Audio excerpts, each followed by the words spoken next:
ओम शांति 13 अगस्त 2023 बाबा के अव्यक्त महावाक्य हैं। रिवाइज मुरली है 6 अप्रैल 1995। मुरली का सार है प्योरिटी की रूहानी पर्सनैलिटी की समृद्धि स्वरूप द्वारा माया जीत बनो। प्योरिटी की रूहानी पर्सनैलिटी की समृद्धि स्वरूप द्वारा माया जीत बनो। आज स्नेह के सागर बाप दादा चारों ओर के सर्व स्नेही बच्चों को देख रहे हैं। हर एक स्नेही बच्चों के मूरत में रूहानी पर्सनैलिटी की झलक देख रहे हैं। बाहर के रूप में तो साधारण पर्सनैलिटी वाले हैं, लेकिन रूहानी पर्सनैलिटी में सबसे नंबर 1 है। दुनिया में अनेक प्रकार की पर्सनैलिटीज गाई जाती हैं। शरीर की भी पर्सनैलिटी, कोई विशेषता की भी पर्सनैलिटी और कोई विशेष पोजीशन की भी पर्सनैलिटी। लेकिन आप सबके चेहरे पर चलन में कौन सी पर्सनैलिटी है? प्योरिटी की पर्सनैलिटी। प्योरिटी की पर्सनैलिटी है। जितना जितना जो प्योर है उतनी उनकी पर्सनैलिटी ना सिर्फ दिखाई देती लेकिन अनुभव होती है। सभी अपने रूहानी पर्सनैलिटी को अनुभव करते हो। आप जैसी पर्सनैलिटी सतयुग से अब तक कोई की है? सारे कल्प में चक्कर लगाओ तो आप जैसी पर्सनैलिटी है? बाबा कहते नहीं है। तो आपको अपने रूहानी पर्सनैलिटी का नशा है। अनादिकाल में तो परम धाम में भी आप विशेष आत्माओं की पर्सनैलिटी सबसे ऊंची है। चाहे आत्माएं सब चमकती हुई ज्योति हैं, लेकिन आप रूहानी पर्सनैलिटी वाली आत्माओं की चमक अन्य सब आत्माओं से न्यारी और प्यारी है। अपने अनादिकाल की पर्सनैलिटी को समृद्धि में लाओ। बाबा पूछते, आई समृद्धि में? देख रहे हो बाप दादा के साथ साथ कैसे रूहानी पर्सनैलिटी में दिखाई दे रहे हैं। तो परम धाम में भी बाबा कहते भल सभी आत्माएं ज्योति स्वरूप चमकती हैं, लेकिन वहां पर भी हम ब्राह्मण आत्माओं की चमक, प्योरिटी की पर्सनैलिटी वाली आत्माओं की चमक अलग है। अपने आप को देख सकते हो तो चले जाओ अनादिकाल में। बाबा ड्रिल करा रहे हैं परम धाम की स्थिति में, परम धाम की अवस्था में अनादिकाल में स्थित हो जाओ। कितने टाइम में जा सकते हो? जाने में कितना टाइम लगेगा? सेकंड से कम ना, कि एक दिन 1 घंटा चाहिए। चाहे हम वहां स्थित हो ना और फिर बार बार मन और बुद्धि नीचे की ओर आ जाए या कहीं और चला जाए। बाबा कहते ऐसा तो नहीं है, उसको तो फिर 1 घंटा 1 दिन चाहिए ऊपर स्थित होने में। तो बाबा पूछ रहे हैं कितने समय में हम अपने अनादिकाल की स्थिति में स्थित हो सकते हैं। सेकंड से भी कम, जहां चाहो वहां पहुंच सकते हो। तो अनादिकाल की अपनी पर्सनैलिटी देख ली, अभी अनादिकाल से आदिकाल में आ जाओ। आ गए या अभी चल रहे हो? पहुंच गए? तो अनादिकाल से आदिकाल में अपने रूहानी पर्सनैलिटी देखो, कितनी श्रेष्ठ पर्सनैलिटी है। तन की भी तो मन की भी तो धन की भी और संबंध की भी, सब प्रकार की पर्सनैलिटी कितनी श्रेष्ठ है। तो आदिकाल की पर्सनैलिटी देख रहे हो। अब बाबा कहते हैं अनादिकाल अर्थात परम धाम से आ जाओ नीचे सृष्टि रंग मंच पर, सतयुग में, सृष्टि के आदिकाल में। तो वहां पर भी बाबा कहते अपनी पर्सनैलिटी को देखो, चाहे तन की हो, मन की हो, धन की हो, संबंध की हो, सबसे श्रेष्ठ पर्सनैलिटी है। तो आदिकाल की पर्सनैलिटी देख रहे हो, कितने सुंदर लगते हो, कितने सजे हुए हो। कितने सुख, शांति, प्रेम, आनंद स्वरूप हो। तो आदि काल में भी अपनी पर्सनालिटी को देखो, स्पष्ट दिखाई देती है। वहां 5000 वर्ष हो गए तो थोड़ा स्पष्ट नहीं है? बाबा पूछते, सभी को स्पष्ट है? होशियार हो सभी। तो आदि काल भी अपना देख लिया। अभी आओ मध्य काल में। तो मध्य काल में भी आपकी पर्सनालिटी क्या रही? आपके जड़ चित्र कितने विधि पूर्वक पूजे और गाए जाते हैं। चाहे कितने भी धर्मात्मा, महात्मा, नेताएं, पर्सनैलिटी वाले गाए जाते हैं, लेकिन आपके जड़ चित्रों की पर्सनैलिटी के आगे उनकी पर्सनैलिटी कुछ भी नहीं है। जैसे आप सबकी पूजा होती है, वैसे कोई महात्मा या नेता की, धर्म आत्मा की विधि पूर्वक पूजा होती है? बाबा पूछते, कभी देखिए? ऐसा तो नहीं देखा है। जितनी विधिवत पूजा देवी देवताओं की होती है, हमारे जड़ चित्रों की होती और किन्हीं की भी नहीं होती है। आपके जड़ चित्रों जैसे श्रृंगार किसी का होता है? तो मध्य काल में भी आप आत्माओं के प्योरिटी की, पर्सनालिटी की विशेषता कितनी श्रेष्ठ है। अपना चित्र देखा? बाबा बार बार कंफर्म कर रहे हैं बच्चे। आदि काल में अपने आप को देखा? सबसे अलग चमक आपकी है। आदि काल में देखा कैसे तन की, मन की, धन की, संबंध की, हर तरह की सबसे श्रेष्ठ पर्सनैलिटी हमारी है। मध्य काल में बाबा पूछ रहे हैं, देखा अपने आप को जड़ चित्रों के रूप में? कितनी विधि पूर्वक हमारी पूजा होती है, हमारा गायन किया जाता है, जो और किसी का नहीं होता है। तो बाबा कहते ये सब किस लिए है, किस कारण से है? प्योरिटी की, पर्सनालिटी के कारण से। बाबा पूछते, आपकी पूजा होती है कि नहीं? सिर्फ बड़ों बड़ों की होती है, हमारी नहीं। डबल विदेशियों के मंदिर हैं, देखा है? उसमें आपका चित्र है कि सुना है तो कहते हो कि हाँ होंगे? बाबा पूछते, पक्का स्मृति में है? तो मध्य काल भी आपका अति श्रेष्ठ है। और अब लास्ट जन्म में जो मरजीवा ब्राह्मण जन्म है, उसकी पर्सनैलिटी देखो कितनी बड़ी है, गायन कितना है। कोई भी श्रेष्ठ कार्य अब तक भी आपके नामधारी ब्राह्मण ही करते हैं। तो बाबा कहते, दुनिया में आज भी यदि कोई श्रेष्ठ कार्य करना हो तो सबसे पहले ब्राह्मण को बुलाएंगे।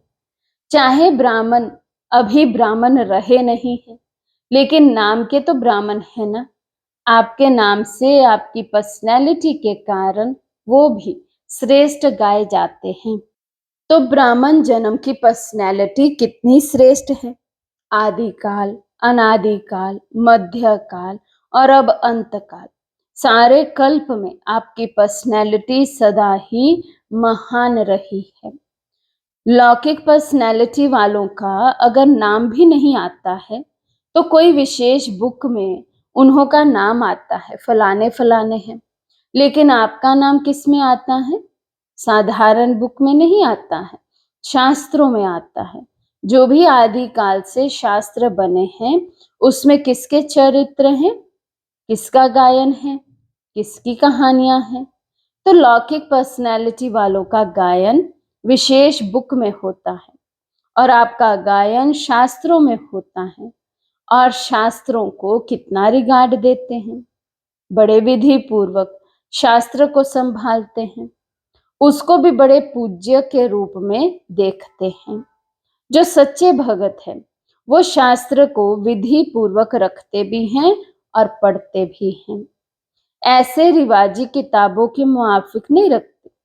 तो अपनी पवित्रता की पर्सनालिटी को सदा ही इमर्ज रूप में, स्मृति में रखो।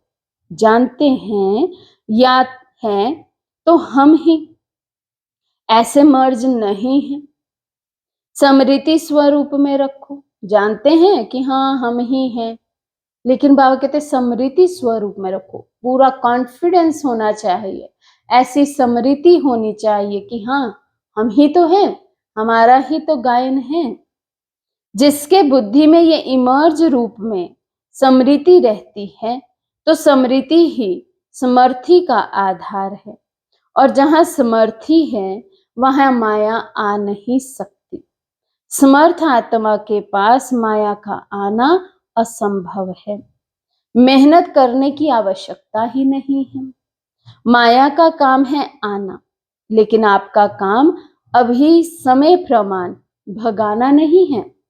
माया आई और भगाया नहीं, आपका काम है सदा माया जीत रहना। तो माया जीत हो वह माया को बार बार भगाने वाले हो। अभी भगाना पड़ता है, थोड़ा थोड़ा वो दर्शन देने के लिए आ जाती है, नहीं ना। डबल फॉर्नर्स ने माया को सदा के लिए भगा दिया या भगाते ही रहते हैं? क्या हाल है? माया सदा के लिए भाग गई, अभी नहीं आएगी ना। कि थोड़ा थोड़ा आए, कोई हर्जा नहीं। फिर भी आधा कल्प की दोस्ती है, फ्रेंड है ना, उसको ऐसे ही छोड़ देंगे, आवे ही नहीं दें। सुनाया ना कि समय समाप्त होने के पहले बहुत काल का मायाजीत बनने का अभ्यास चाहिए, अंत में नहीं हो सकेगा। अगर अंत में मायाजीत बनने का पुरुषार्थ भी करेंगे तो क्या हाल होगा? बाप दादा तोते की कहानी सुनाते न कि तोते को कहा नलके पर नहीं बैठना, पर नलके पर बैठकर ही बोल रहा था। ऐसे ही अंत काल में अगर बहुत काल का अभ्यास नहीं होगा तो मन में सोचते रहेंगे कि मैं आत्मा हूं, मैं आत्मा हूं, लेकिन माया का प्रभाव भी होता रहेगा और कोशिश भी करेंगे मैं आत्मा हूं, मैं आत्मा हूं, लेकिन होगा ही नहीं। बाबा कहते बहुत समय का अभ्यास नहीं होगा सोल कॉन्शियस में रहने का, तो अब ज्ञान तो है कि मैं आत्मा हूं, लेकिन अभ्यास नहीं है उसमें टिकने का, उसको एक्सपीरियंस करने का, सोल कॉन्शियस में रहने का। तो बाबा कहते हैं अंत समय में भी बस रटते रहेंगे मैं आत्मा हूं, आत्मा हूं, लेकिन टिकने का अभ्यास ना होने के कारण फिर सोल कॉन्शियसनेस में टिक नहीं सकेंगे और माया से फिर हार खा लेंगे। इसलिए क्या करना है? अभी से मायाजीत बनने का अभ्यास करो, और उसका सहज साधन है अपने रूहानी पर्सनैलिटी को स्मृति स्वरूप में रखो। पर्सनैलिटी वाले की निशानी क्या होती है? जो ऊंची पर्सनैलिटी वाले होते हैं उसकी कहां भी किसी में भी आंख नहीं जाएगी। ये ऐसा है, ये ऐसा है, ये ऐसा करता, ये ऐसे करती, मैं क्यों नहीं करूं, मैं क्यों नहीं कर सकती हूं, कर सकता हूं। दूसरे के प्राप्ति में आंख नहीं जाएगी। क्यों? रूहानी पर्सनैलिटी वाला सर्व प्राप्तियों से संपन्न है, स्वभाव में भी संपन्न, संस्कार में भी संपन्न और संबंध संपर्क में भी संपन्न, भरपूर। वो कभी अपने प्राप्तियों के भंडार में कोई अप्राप्ति अनुभव ही नहीं करेगा। क्यों? रूहानी पर्सनैलिटी के कारण वो सदा ही मन से भरपूर होने के कारण संतुष्ट रहता है। आंख दूसरे की प्राप्ति में तब जाती है जब अपने में अप्राप्ति अनुभव करते हो। तो कोई अप्राप्ति है क्या? गीत क्या गाते हो? अप्राप्त नहीं कोई वस्तु ब्राह्मणों के खजाने में। ये गीत मुख से नहीं मन से गाते हो ना? जो गाते हैं वो हाथ उठाओ। अच्छा, डबल विदेशी भी गीत गाते हो? अच्छा, बाप दादा आज चारों ओर के बच्चों की प्योरिटी की पर्सनालिटी चेक कर रहे थे। प्योरिटी की परिभाषा को भी अच्छी तरह से जानते हो। प्योरिटी सिर्फ ब्रह्मचर्य व्रत नहीं, ब्रह्मचर्य व्रत में तो आजकल के सर्कमस्टांस अनुसार कई अज्ञानी भी रहते हैं, ज्ञान से नहीं लेकिन हालातों को देखकर। कई भगत भी रहते हैं, वो कोई बड़ी बात नहीं है, लेकिन प्योरिटी को सारे दिन में चेक करो। पवित्रता की निशानी है स्वच्छता, सत्यता। अगर सारे दिन में, चाहे उठने में, चाहे बैठने में, चाहे बोलने में, चाहे सेवा करने में, चाहे स्थूल सेवा की व सूक्ष्म सेवा की, लेकिन अगर विधि पूर्वक नहीं की, विधि में भी अगर जरा सा अंतर रह गया, तो वो भी स्वच्छता अर्थात पवित्रता नहीं। व्यर्थ संकल्प भी अपवित्रता है। क्यों? आप सोचेंगे कि हमने पाप तो किया ही नहीं, किसी को दुख तो दिया ही नहीं, लेकिन अगर व्यर्थ चला, समय गवाया, संकल्प गया, संतुष्टता गई, तो आपके पवित्रता की फाइनल स्टेज के डिग्री में फर्क पड़ जाएगा। 16 कला नहीं बन सकेंगे, 15 कला, 14 कला, 15.5 कला नंबरवार हो जाएगा। तो अपवित्रता सिर्फ किसी को दुख देना या पाप कर्म करना नहीं है, लेकिन स्वयं में सत्यता, स्वच्छता, विधि पूर्वक अगर अनुभव करते हो तो पवित्र हो। निकल गया, बोलना नहीं था लेकिन बोल लिया, तो इसको क्या कहेंगे? मालिक हैं। इसलिए अमृत वेले से लेकर रात तक अपने संकल्प, बोल, कर्म, सेवा सबको चेक करो। मोटे रूप से नहीं चेक करो। अगर मोटे रूप से चेक करेंगे तो देखो, चंद्रवंशी को मोटी निशानी तीर कमान दिया है और सूर्यवंशी को कितनी छोटी सी मुरली दे दी है। मुरली कितनी हल्की है और तीर कमान कितना मेहनत का है। पहले तो निशाना लगाते रहो, दूसरा बोझ उठाते रहो, और मुरली देखो, नाचो, गाओ, हंसो, खेलो। तो इसलिए मोटे मोटे रूप से ना पुरुषार्थ का रखो, ना चेकिंग का रखो। अभी महीन बुद्धि बनो, क्योंकि समय समाप्त अचानक होना है, बताकर नहीं होना है। बाप दादा ने तो पहले ही कह दिया है कि कोई उल्हाना नहीं देना।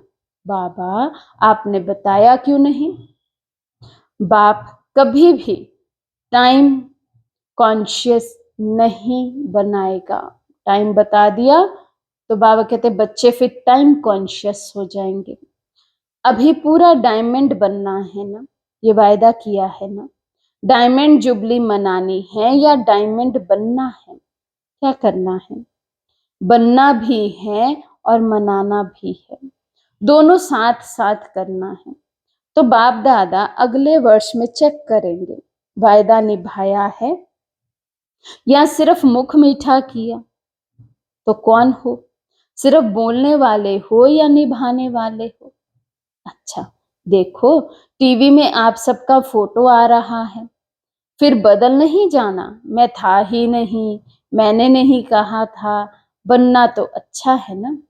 तो जो अच्छी बात है उसको जल्दी करना चाहिए या देरी से? जल्दी करना चाहिए ना। सेकंड में एवर रेडी बन सकते हो, सेकंड में अशरीरी बन सकते हो, कि युद्ध करनी पड़ेगी कि नहीं मैं शरीर नहीं हूं, मैं शरीर नहीं हूं? ऐसे तो नहीं ना। सोचा और हुआ, सोचना और स्थित होना। बाप दादा ने उस समय कुछ मिनटों तक ड्रिल कराई। आत्म अभिमानी में स्थित होने की बाबा ने ड्रिल कराई। अच्छा लगता है ना? तो सारे दिन में बीच बीच में ये अभ्यास करो, कितने भी बिजी हो, लेकिन बीच बीच में 1 सेकंड भी अशरीरी होने का अभ्यास अवश्य करो। इसके लिए कोई नहीं कह सकता मैं बिजी हूं। 1 सेकंड निकालना ही है, अभ्यास करना ही है। अगर किसी से भी बातें भी कर रहे हो, किसी के साथ कार्य कर रहे हो, तो उन्हों को भी 1 सेकंड ये ड्रिल कराओ, क्योंकि समय प्रमाण, ये अशरीरीपन का अनुभव, ये अभ्यास जिसको ज्यादा होगा वो नंबर आगे ले लेगा। क्योंकि सुनाया समय समाप्त अचानक होना है, अशरीरी होने का अभ्यास होगा तो फौरन ही समय की समाप्ति का वाइब्रेशन आएगा। इसलिए अभी से अभ्यास बढ़ाओ। ऐसे नहीं अगले साल में डायमंड जुबली है तो अब नहीं करना है, पीछे करना है। जितना बहुत काल ऐड करेंगे उतना राज्य भाग्य के प्राप्ति में भी नंबर आगे लेंगे। अगर बीच बीच में ये अभ्यास करेंगे तो स्वतः ही शक्तिशाली स्थिति सहज अनुभव करेंगे। ये छोटी छोटी बातों में जो पुरुषार्थ करना पड़ता है वो सब सहज समाप्त हो जाएगा। अच्छा, सभी खुश राजी हैं या पूछना पड़ेगा? माताएं खुश हो? बहुत अच्छा। देखो कहाँ कहाँ से मेले में पहुंच गए हो। अच्छा चांस मिला ना, नहीं तो डेट का इंतजार करते रहते हैं, हमारा नंबर कब आएगा, हमारा नंबर कब आएगा। अभी तो खुला निमंत्रण था ना। सब ठीक अच्छी तरह से रह रहे हो? बेहद अनुभव हो रहा है ना कि थोड़ी थोड़ी तकलीफ है। बुजुर्ग माताओं को तकलीफ नहीं हुई। लाइन में लगो तब ही खाना मिलेगा। लाइन में लगने में थकावट नहीं होती, मजा आता है। इतना बड़ा परिवार कब मिलेगा? तो परिवार को देखकर हर्षित होते ना। भक्ति मार्ग के मेले से तो अच्छा मेला है ना। और 2 दिन बढ़ा दें कि बस का खर्चा होगा, घर नहीं याद आएगा, नौकरी नहीं याद आएगी। ये भी कुछ नवीनता होनी चाहिए ना। तो ये मेला भी एक नवीनता हुई, नवीनता का अनुभव कर लिया। अभी फिर पुरानी बातें थोड़ी ही होंगी, नई बातें होंगी ना। नई बात पसंद आती है या पुरानी? नई बात अच्छी लगती है ना। अच्छा, चारों ओर के सर्व रूहानी प्योरिटी की पर्सनालिटी वाले विशेष आत्माओं को सदा आदि से अंत तक पर्सनालिटी की झलक दिखाने वाली श्रेष्ठ आत्माएं सदा पवित्रता, स्वच्छता, सत्यता के शक्ति से स्व को और विश्व को परिवर्तन करने वाले विश्व परिवर्तक आत्माएं सदा निमित्त भाव से सेवाधारी बन प्रत्यक्ष फल अनुभव करने वाले अनुभवी आत्माओं को बाप दादा का याद प्यार और नमस्ते। हम रूहानी बच्चों की रूहानी बाप दादा को दिल व जान सिकवा प्रेम से नमस्ते नमस्ते नमस्ते जी। दादियों से मुलाकात, अच्छा रहा मेला? कोई तकलीफ तो नहीं हुई ना? सबके शुभ संकल्प और उमंग उत्साह के संकल्प से सफलता है ही है। ये संगठन का संकल्प ऐसा होता है जो असफलता को मिटा देता है। जैसे किला होता है ना, तो किला कमजोर तब होता है जब एक भी ईंट हिलती है, और सब ईंटें मजबूत हैं तो किला कभी हिल नहीं सकेगा। विजय है। तो ये भी संगठन से उमंग उत्साह और श्रेष्ठ संकल्प से सहयोग से सफलता हुई पड़ी है। अच्छा लगा और समय प्रति समय और अनुभव करते जाते हैं। पहले क्वेश्चन उठता था होगा, लेकिन जो सोचो उसमें सफलता है ही। तो सफलता मूर्त का वरदान संगठन की शक्ति को मिलता है। बाप दादा सदा गुड मॉर्निंग गुड नाइट करते हैं। अच्छा, डबल विदेश उड़ रहा है ना, अच्छा है। आज का वरदान है स्वराज्य अधिकारी बन कर्मेंद्रियों को ऑर्डर प्रमाण चलाने वाले अकाल तख्त सो दिल तख्त नशीन भव। स्वराज्य अधिकारी बन कर्मेंद्रियों को ऑर्डर प्रमाण चलाने वाले अकाल तख्त सो दिल तख्त नशीन भव। मैं अकाल तख्त नशीन आत्मा हूँ, अर्थात स्वराज्य अधिकारी राजा हूँ। जैसे राजा जब तख्त पर बैठता है तो सब कर्मचारी ऑर्डर प्रमाण चलते हैं, ऐसे तख्त नशीन बनने से ये कर्म इंद्रियां स्वतः ही ऑर्डर पर चलती हैं। जो अकाल तख्त नशीन रहते हैं उनके लिए बाप का दिल तख्त है ही, क्योंकि आत्मा समझने से बाप ही याद आता है। फिर ना देह है, ना देह के संबंध है, ना पदार्थ है, एक बाप ही संसार है।